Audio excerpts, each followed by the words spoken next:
Now look, some of you aren't going to want to hear this, but when it comes to mini painting, size kind of matters.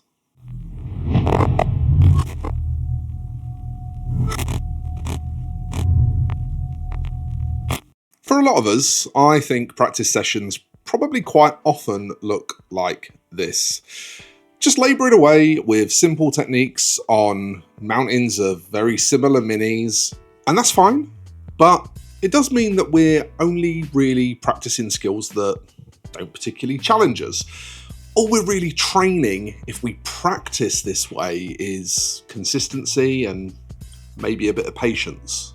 And those things are definitely important. You should train them, but it's not exactly the full range of skills, is it? I want you to think of it kind of like curling a weight. If you only complete half of the rep each time, you're gonna work the muscle, but you're missing out on the full benefit of the exercise by limiting yourself to just a small part of it. You need to complete the full range of motion in the exercise in order to maximize its benefit.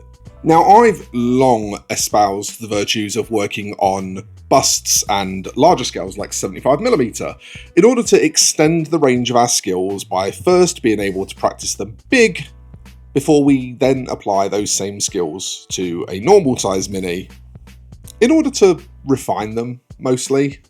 And you could kind of think about that as completing our dumbbell curl, but what if we're still not quite completing the rep? So sticking with our curling analogy briefly, anyone who works out will probably agree that the very last part of the rep is by far the most satisfying part, where the muscle is at full squeeze and you're just about to get a sense of relief that comes from deloading. And well, when we practice, learn something at a big scale and then shrink down what we've learned to a small scale, we're kind of missing out on that very last little squeeze that gives us the full benefit. And that's why when, say, you have to paint halflings or goblins or, anything that's small, but at like a normal miniature scale, you often still find that it's quite tricky. However, I think I've got a solution to the problem. And all of that is obviously just a roundabout way of me saying I just got something cool in the mail and I think it can help me illustrate a teachable moment. And here it is. Armoured Clash by Warcradle Studios, the same people that brought you the amazing Dystopian Wars and Wild West Exodus, both games that we've covered previously on the channel and really, really like the stylings of. You could probably think of the setting for this kind of game as an alternate reality sort of Tesla punk version of the late 19th century. So there's factions representing all sorts of real world places, but kind of presented in a way that you probably haven't seen before. But there's two major things about this game that really tickle my pickle. So when Warcradle reached out and asked if I fancied a copy, I obviously jumped on it straight away. First one among those is it plays on a 2x2 table, which happens to be my favourite table size because, well, you can put a 2x2 up literally anywhere, no matter how pinched for space you are. If you haven't got 2 feet by 2 feet, you literally haven't got room to stand up. But it's also, 10mm scale, which is a scale that I really, really like. And I'm sorry if my chair just creaked really loudly, but I'm not going to retake this part. 10mm is awesome, and it's also a scale that I think I can use to illustrate my point. Because I think it's these tiny scales that can kind of help us complete the curl.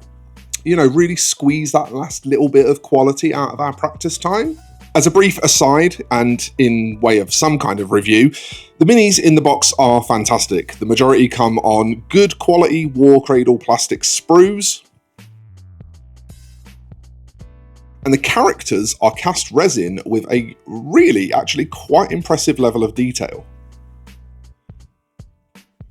The box also just happens to be absolutely rammed with goodies. 2 big armies, and they are actually quite big armies. a bunch of terrain that you can build from scratch that's plastic, like actual plastic terrain. And, you know, all the other gubbins you'd expect, the dice, the rulers, and that kind of thing. But a massive big Brucey bonus for me is that they include 2 copies of the Quick Start rules, which really kind of drives home that thing of this is a box for 2 players to share. Now, Warcradle told me straight up that they are really proud of this box, and yeah, I get it. I actually see why. However, we do kind of need to stay on topic. We are quite a ways in and haven't had a tutorial yet, so let's talk about how these 10mm minis can help us complete the curl. So, much like how learning the technique big before we scale it down helps us to understand what we're painting and why we're doing it, scaling some of those same techniques down again builds upon this by forcing us to refine our precision and accuracy. Things that, I hate to say it, but a lot of mini painters really overlook. At 10mm scale, your colours need to read right, with far less space within which you can express them. Your lines need to be even crisper, and your mistakes are just so much more obvious if you actually pick the model up and examine it like you would a normal regular scale mini. Anyone can pull off cool blends and stuff like that on typical miniature scales. If you haven't tried it, just give it a go. It really is easier than it looks. But those same techniques at 10mm scale, that asks for a lot more control. Think of the last time you went swimming. You spend an hour in the pool splashing about, and then you get out to nip to the toilet, and you suddenly feel like you weigh twice as much as you did before you got in. Now freeze time, because that's you right now if you have only practiced on the typical 25 to 32mm scale models. And once you've practiced on these teeny tiny ones for a little while, and, you know, actually painted a few minis, your next typical scale mini is going to really show you just how much you've been changed forever through the quality of your practice. It's going to feel like getting back into the water and instantly feeling all that extra weight disappear again as the water starts to support you. Something like, say, a Space Marine knee pad, which is a, very minor part of a pretty generic miniature, suddenly starts to feel like a huge expansive canvas with infinite possibilities for expression. And that is why I can't recommend small scales enough.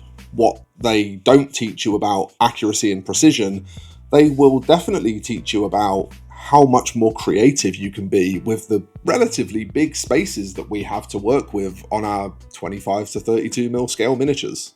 And as a special bonus, you also get lots of opportunities with games like this, at least, to practice the more, mass repetition, batch painting kind of deal, but just at your new teeny tiny scale.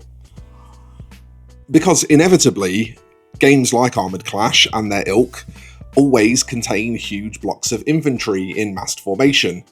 We can batch paint these with our typical focus on speed over quality, but we still get the added benefit of working at a smaller scale where we can be practicing at accuracy and precision. If you're genuinely serious about improving as a painter, 6, 10, 15mm scale is one of the best ways you can achieve it, because it's just so efficient.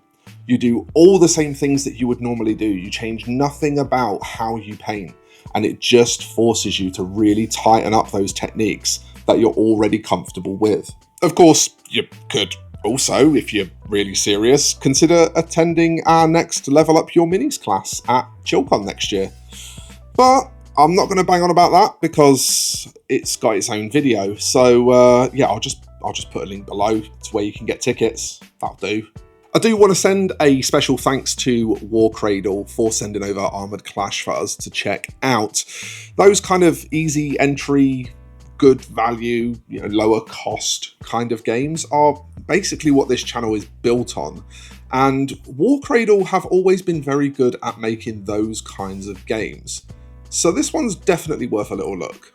Again, I'll just pop our Wayland affiliate link in the description and you can take a look in your own time. And if you do decide to order a copy, then you'll also be supporting the channel, which is amazing. Speaking of supporting the channel, don't forget to like and subscribe if you want to support us. For those of you with a little to spare, you could maybe look at Patreon or Ko-fi, again, all linked in the description. But whatever flavour of tiny minis you end up going with, I just hope you give anything a try at this reduced scale. The opportunities to improve are just too good to pass up. So I hope you enjoyed that one, my friends, and until next time, thank you so much for watching. I'll see you in the next one, and bye for now.